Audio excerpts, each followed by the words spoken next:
Hello welcome back to Rans learning portal. Rans learning പോർട്ടലിലെ മറ്റൊരു വീഡിയോയിലേക്ക് എല്ലാവർക്കും സ്വാഗതം. എല്ലാവരും ദിവസങ്ങൾ എണ്ണിയിരിക്കുകയായിരിക്കും അല്ലേ?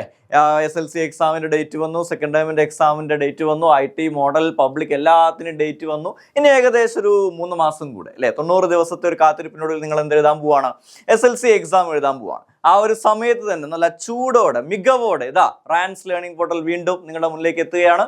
നിങ്ങളെ എങ്ങനെയൊക്കെ A+ലേക്ക് എത്തിക്കാൻ പറ്റുമോ അതിൻ്റെ എല്ലാ രീതിയിലും നിങ്ങളെ A+ലേക്ക് എത്തിക്കാനുള്ള എല്ലാ തയ്യാറെടുപ്പുകളും കൂടി ഞങ്ങൾ ഒരുങ്ങിക്കഴിഞ്ഞു. ഇനി നിങ്ങൾ കൂടെ നിന്ന് തന്നാൽ മാത്രം മതി. ഏതായാലും ഇന്നത്തെ ഒരു വീഡിയോയിലേക്ക് ഞാൻ കിടക്കുന്നു. സ്കോളർഷിപ്പ് ജാക്കറ്റ് എന്ന് പറയുന്ന മാർത്ത സലീനാസിന്റെ ചാപ്റ്റർ നിങ്ങൾക്ക് അറിയുന്നുണ്ടാവും അല്ലേ? വളരെ ഇമ്പോർട്ടൻ്റ് ആയിട്ടുള്ള ഒരു ചാപ്റ്ററാണ് ഏത്? ദ സ്കോളർഷിപ്പ് ജാക്കറ്റ് എന്ന് പറയുന്നത്. അപ്പോൾ ഈ ഒരു ലെസണുമായി ബന്ധപ്പെട്ടുള്ള ഒരു ചോദ്യം നമ്മൾ ഇന്ന് എന്ത് ചെയ്യുന്നുണ്ട്? ഡിസ്കസ് ചെയ്യുന്നുണ്ട്. അതിന് മുന്നേ ഈ ഒരു ചാപ്റ്റർ എത്രമാത്രം വളരെ ഇമ്പോർട്ടൻ്റ് ആണ് എന്നുള്ളത് നമുക്ക് എന്ത് ചെയ്യണം, ഒന്ന് പറഞ്ഞു പോകേണ്ടതായിട്ടുണ്ട്.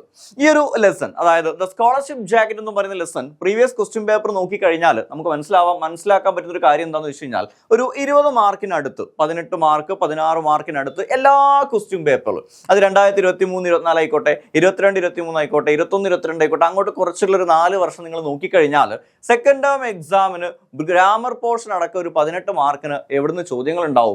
ദ സ്കോളർഷിപ്പ് ജാക്കറ്റ് എന്ന് പറയുന്ന ഈ ഒരു ലെസണിന് ചോദ്യങ്ങൾ ഉണ്ടാവും. അപ്പോൾ ഇന്നത്തെ ഈ ഒരു വീഡിയോയിൽ ഞാൻ ഡിസ്കസ് ചെയ്യുന്നു ന്യൂസ് റിപ്പോർട്ട്. ഏതാണ് ന്യൂസ് റിപ്പോർട്ട്? 2022-23 2022-23 സെക്കൻഡ് ടേം എക്സാമിന് വന്ന ഒരു ക്വസ്റ്റ്യൻ ആണ് മക്കളെ. ഇത് നോക്കിക്കോ. The news of Martha receiving the scholarship jacket appeared in the newspapers the next day. Prepare the news report. അതായത് മാർത്തയ്ക്ക് ആ ഒരു സ്കോളർഷിപ്പ് ജാക്കറ്റ് കിട്ടിയ ആ ഒരു വാർത്ത തൊട്ടടുത്ത ദിവസം ന്യൂസ് പേപ്പറിൽ ഒരു റിപ്പോർട്ടായിട്ട് വന്നു കഴിഞ്ഞാൽ ആ ഒരു ന്യൂസ് റിപ്പോർട്ട് എങ്ങനെയായിരിക്കും അല്ലെങ്കിൽ എങ്ങനെ ഉണ്ടാകും എന്നുള്ളതാണ് നമ്മൾ ഇന്നത്തെ ഈ ഒരു വീഡിയോയിൽ ഡിസ്കസ് ചെയ്യാൻ പോകുന്നത്. അപ്പോൾ ന്യൂസ് റിപ്പോർട്ടൊക്കെ ഇപ്പോൾ നിങ്ങൾക്ക് എങ്ങനെയാണ് അതിന് എഴുതേണ്ടത്, അതിൽ എന്തൊക്കെ കാര്യങ്ങളാണ് ഉൾക്കൊള്ളിക്കേണ്ടതെന്നൊക്കെ നിങ്ങൾക്ക് നന്നായിട്ട് ഇപ്പോൾ അറിയുന്ന കാര്യങ്ങളാണ് അല്ലേ? You have the model of A news report, അല്ലെങ്കിൽ അതിൻ്റെ ഒരു ടെംപ്ലേറ്റ് എന്താണ്, അതിൻ്റെ ഒരു മോഡൽ എന്തായിരിക്കണം എന്നൊക്കെ നിങ്ങൾക്ക് കൃത്യമായിട്ട് അറിയാം. എങ്കിലും ഒരിക്കൽ കൂടി പറയാം, when you write a news report, ഒരു ന്യൂസ് റിപ്പോർട്ട് മക്കൾ എഴുതുന്ന സമയത്ത് തീർച്ചയായിട്ടും ഒരു ക്യാച്ചി ആയിട്ടുള്ള ഒരു ഹെഡ്ലൈൻ നിർബന്ധമായിട്ടും എന്ത് ചെയ്തോളാം, കൊടുത്തോളാം. അതിനുശേഷം നിങ്ങളൊരു ബൈലൈൻ എന്നുള്ള രീതിയിൽ ലെഫ്റ്റ് സൈഡ് ചേർത്തിട്ട് സ്റ്റാഫ് റിപ്പോർട്ടർ എന്ന് എഴുതി വെക്കാം, അല്ലെങ്കിൽ ന്യൂസ് കറസ്പോണ്ടന്റ് എന്ന് എഴുതി വെക്കാം. അതിൻ്റെ തൊട്ട് താഴെ നമ്മുടെ ഈ ഒരു ന്യൂസ് നടക്കുന്ന ആ ഒരു പ്ലേസ്, ആ ഒരു സ്ഥലം ഇതുപോലെ എന്ത് ചെയ്യണം, എഴുതി വെച്ചിട്ട് ഒരു കോളനും ഇട്ട് വെക്കാം. അവിടെ ഒരു ഡേറ്റും കൂടി കൊടുക്കുന്ന ഒരു രീതി ഇപ്പോഴത്തെ പുതിയ 9ാം ക്ലാസ് ടെക്സ്റ്റ് ബുക്കിലൊക്കെ വന്ന് കാണുന്നുണ്ട്. ആ ഡേറ്റ് കൊടുത്താൽ കുഴപ്പമൊന്നുമില്ല, അതും ആക്സെപ്റ്റ് ചെയ്യൂ കേട്ടോ. അപ്പോൾ എന്തൊക്കെയാണ് വേണ്ടത്? ആദ്യൊരു ഹെഡ്ലൈൻ വേണം, അത് കഴിഞ്ഞിട്ട് ബൈലൈൻ ആയിട്ട് സ്റ്റാഫ് റിപ്പോർട്ടർ എന്ന് കൊടുക്കുക, തൊട്ട് താഴെ പ്ലേസ്, ആ ഒരു ടെക്സാസ്, ഇവിടെ ടെക്സാസ് ആണ്, അതുപോലെ ടെക്സാസ് ആണെങ്കിൽ ടെക്സാസ് എന്താ വെച്ചാൽ അത് കൊടുക്കുക. അപ്പോൾ ഇവിടുത്തെ ഈ ഒരു ന്യൂസ് റിപ്പോർട്ട് ഞാനൊന്ന് വായിക്കാം.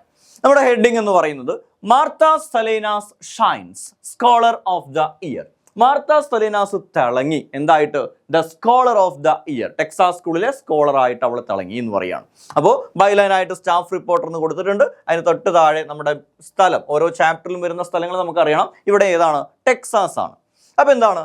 Martha Salinas, a standout 8th grader at a Texas school, has been awarded the Scholar of the Year title and the prestigious scholarship jacket in a heartening ceremony attended by school faculty and students. ഒരു വലിയ lengthy ആയിട്ടുള്ള sentence പോയിട്ടുണ്ട് അല്ലേ? ഇവിടെ stand out എന്ന് പറഞ്ഞു കഴിഞ്ഞാൽ great person അല്ലെങ്കിൽ മഹത് വ്യക്തി എന്നൊക്കെയുള്ള അർത്ഥത്തിലാണ് കേട്ടോ.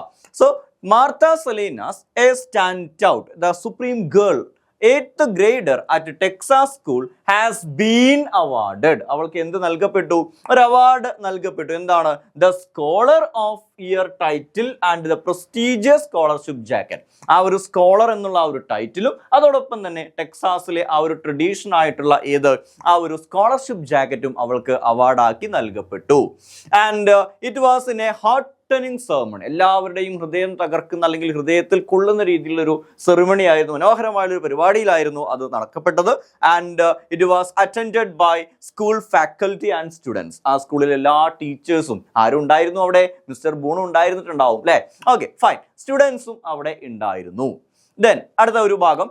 At 14 years old, Martha has consistently demonstrated exceptional academic skill. ഒരു 14 വയസ്സുള്ള കുട്ടിയായിട്ട് കൂടി മാർത്ത എന്ന് പറയുന്ന ആ കുട്ടി കൺസിസ്റ്റന്റ് ആയിട്ട് വളരെ സ്ഥിരതയോട് കൂടിയിട്ട് വളരെ നല്ലൊരു അക്കാദമിക് സ്കില്ല് തന്നെ എന്ത് ചെയ്തിട്ടുണ്ട്? പ്രകടിപ്പിച്ചിട്ടുണ്ടായിരുന്നു. എക്സെപ്ഷണൽ ആയിട്ടുള്ള അക്കാദമിക് സ്കില്ലാണ് അവൾ എന്ത് ചെയ്തത്? ഡിമോൺസ്ട്രേറ്റ് ചെയ്തത് അല്ലെങ്കിൽ ഡിസ്പ്ലേ ചെയ്തത്. That maintaining straight A grade since her early school years. അതായത് ഫസ്റ്റ് സ്റ്റാൻഡേർഡ് മുതൽ അവൾ നല്ലൊരു എ ഗ്രേഡ് എന്ത് ചെയ്തു, നിലനിർത്തി പോന്നു. The scholarship jacket, a symbol of her dedication and hard work, features a distinguished gold S on the left front side, showcasing her commitment to scholarly achievement. എന്ന് വെച്ചാൽ ആ ഒരു വലിയ ഗോൾഡ് എസ്സോട് കൂടിയിട്ടുള്ള ആ ഒരു ജാക്കറ്റ് എന്ന് പറയുന്നത് അവളുടെ കമ്മിറ്റ്മെന്റിനുള്ള ഒരു അടയാളമാണ്. അതിന് കിട്ടിയ അവാർഡായിട്ടാണ് ഈ ഒരു ന്യൂസ് റിപ്പോർട്ടിൽ ഞാൻ എഴുതി വെച്ചിട്ടുള്ളത്. അടുത്തൊരു സെക്ഷനിലേക്ക് വന്നു കഴിഞ്ഞാൽ, the news of Martha's accomplishment has been met with applause and pride from her peers and teachers. ഈ ഒരു അവൾക്ക് ഉണ്ടായിട്ടുള്ള ഈ ഒരു നേട്ടം എന്ന് പറയുന്ന ഒരുപാട് കയ്യടികളോട് കൂടിയിട്ടും അതുപോലെ തന്നെ അവളുടെ ഇടയിലുള്ള ഫ്രണ്ട്സ് ആൻഡ് ടീച്ചേഴ്സിന് ഒരു പ്രൈഡ് മൊമെന്റ് ആയിരുന്നു, എല്ലാവരെയും അഭിമാനിക്കാൻ തക്കത്ത ഒരു മൊമെന്റ് ആയിരുന്നു അത്.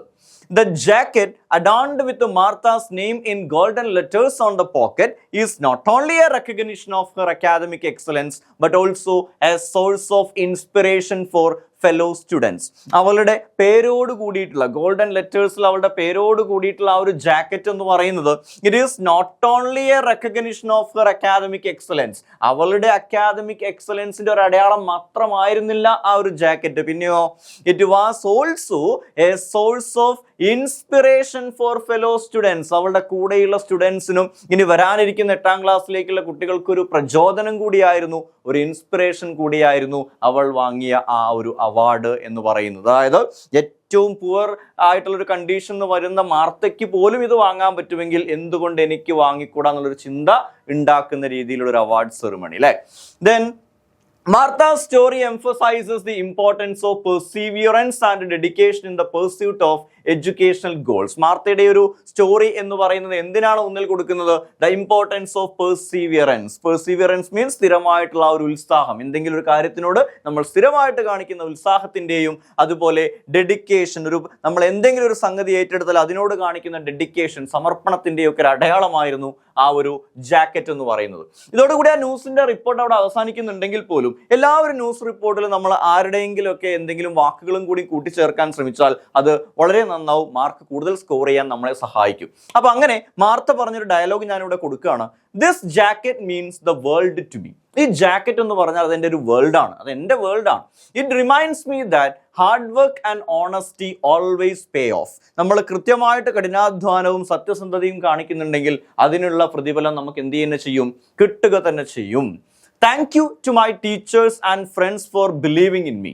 എന്നെ വിശ്വസിച്ചതിൽ എൻ്റെ ഫ്രണ്ട്സിനും എൻ്റെ ടീച്ചേഴ്സിനും ഒരുപാട് നന്ദി. I hope to inspire others to never give up on their dreams. മറ്റുള്ളവർ ആരും തന്നെ ഇനി അവരുടെ സ്വപ്നങ്ങൾ ഒരിക്കലും ഗിവ് അപ്പ് ചെയ്യില്ല, അബാൻഡൻ ചെയ്യില്ല എന്ന് ഞാൻ പ്രതീക്ഷിക്കുന്നു. ആര് പറഞ്ഞ വാക്കുകളാണ്?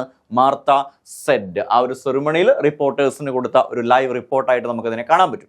അപ്പോൾ മക്കളെ, ഈ ഒരു രീതിയിൽ നമുക്ക് എഴുതാൻ സാധിച്ചാൽ 6 മാർക്ക്, 6 മാർക്കാണ് ന്യൂസ് റിപ്പോർട്ടർ നമുക്ക് കിട്ടാറുള്ളത്. വളരെ ഈസി ആയിട്ട് നമുക്ക് എന്ത് ചെയ്യാൻ പറ്റും, സ്കോർ ചെയ്യാൻ പറ്റും. അപ്പോൾ take it just A model. ഇതൊരു മോഡലായിട്ട് മാത്രം കണ്ടുകൊണ്ട് ഇതിനെ നിങ്ങളൊരു മോഡലായിട്ട് കാണാം. ഈ ഒരു രീതിയിലൊക്കെ പാരഗ്രാഫ് ആയിട്ടൊരു ഓർഡറിൽ നിങ്ങൾക്ക് എന്ത് ചെയ്യാൻ പറ്റണം, ഒരു ന്യൂസ് റിപ്പോർട്ട് എഴുതാൻ പറ്റണം. ഏത് ലെസൺ, ഇപ്പോൾ ബെസ്റ്റ് ഇൻവെസ്റ്റ്മെന്റിൽ നമ്മുടെ മിസ്റ്റർ ജോൺ ഒരു വലിയൊരു സോഷ്യൽ വർക്കറായി മാറിയത് നമുക്കറിയാം. അതൊരു ന്യൂസ് റിപ്പോർട്ടായിട്ട് ചോദിച്ചു കഴിഞ്ഞാൽ നമുക്ക് എഴുതാൻ പറ്റുന്ന രീതിയിൽ you should be able to do that. അത് നിങ്ങൾക്ക് ചെയ്യാൻ പറ്റണം, നിങ്ങൾക്ക് പറ്റും. So be with us and I'll be right back with another video. Thank you so much. Goodbye.